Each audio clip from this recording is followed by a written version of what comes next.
तो अब अगर हम देखेंगे इस माइंडसेट का इतना बड़ा इम्पैक्ट किसी इंसान पे पड़ना और क्यों ज़रूरी है कि माइंडसेट को चेंज करना। इसके बाद ये ग्रोथ माइंडसेट वाले बंदे के पास की स्टडी देखती है कि हाउ इसने कैसे रिस्पॉन्ड किया, कैसे इसने अपने आप को डिप्रेशन के वक्त क्या क्या कर रहा था।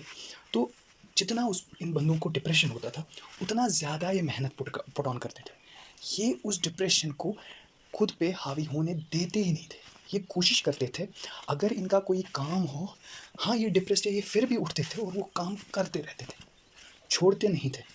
और इस चीज़ की वजह से वो इवेंचुअली इस चीज़ का वेट करते हैं कब इस मुश्किल से हम निकल जाए, तो इवेंचुअली वो निकल ही जाते हैं। क्योंकि जब आप खुद को बहुत ज़्यादा ड्रैग करते हो, पुश करते हो चीज़ें करने को, जब आपका मन ना हो, तो उसी को हम उस वक्त में ग्रोथ माइंडसेट कह सकते हैं। क्योंकि वो रुकता नहीं है, उसको रुकने जैसी चीज़ पता ही नहीं है। अगर वो वही करेगा जो एक फिक्स्ड माइंडसेट वाला बंदा करेगा, तो वो उसका पूरा उसका सब कुछ ख़त्म हो जाएगा और वो कुछ कर नहीं पाएगा। तो इसीलिए इस माइंडसेट से निकलना बहुत ज़्यादा ज़रूरी। तो अब हम बात करते हैं एक स्टोरी की। इसमें एक, क्योंकि ये स्टोरीज़ बहुत अच्छी होती है ना, इन बुक्स की बहुत बड़ी बात है कि इनमें स्टोरीज़ बहुत अच्छी होती है। तो इसमें एक यंग बंदा होता है, तो उसको क्या होता है, वो एक फ़िशरमैन होता है। तो अल्टीमेटली उसको क्या करना होता है, उसको अपने गाँव से बाहर निकलना होता है वो पढ़ने के लिए।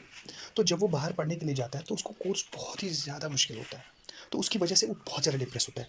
वो मतलब उसका मन नहीं होता है, कुछ नहीं करने के लिए होता है और बहुत ज़्यादा डिप्रेस होता है कि शायद अब नहीं कर पाऊँगा, ऐसी फीलिंग्स आती है। मगर वो क्या करता है काम, वो खुद को खींच के मतलब बेड से ज़बरदस्ती निकालता है, शेव करता है, ये नहाता-वहाता है और उठता और निकलता है स्कूल के लिए। तो जब उसको अब ये हर रोज़ यही कर रहा था और एक पॉइंट आ गया ऐसा कि वो अब बेड से निकल ही नहीं पाता था।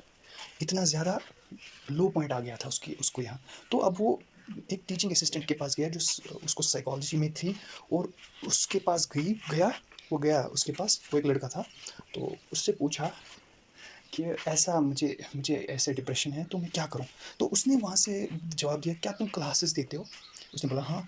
क्या तुम अपनी काम जो भी क्लासेस में देते हो वो करते हो? तो बोल रहा हाँ मैं करता हूँ। तो उसके बाद वो बोल रहा है, क्या क्या आप एग्ज़ाम्स देते हो? वो बोलता है हाँ। तो उसने बोला आपको डिप्रेशन नहीं है। मगर अगर हम सीधे देखेंगे उसको डिप्रेशन था, वो बहुत ही ज़्यादा डिप्रेस था। मगर उसने खुद के विल पावर से सब काम किए जो करने थे। तो अल्टीमेटली उसने खुद की ही माइंडसेट से ये चेंज ही कर लिया कि मैं डिप्रेस्ड ही नहीं हूँ।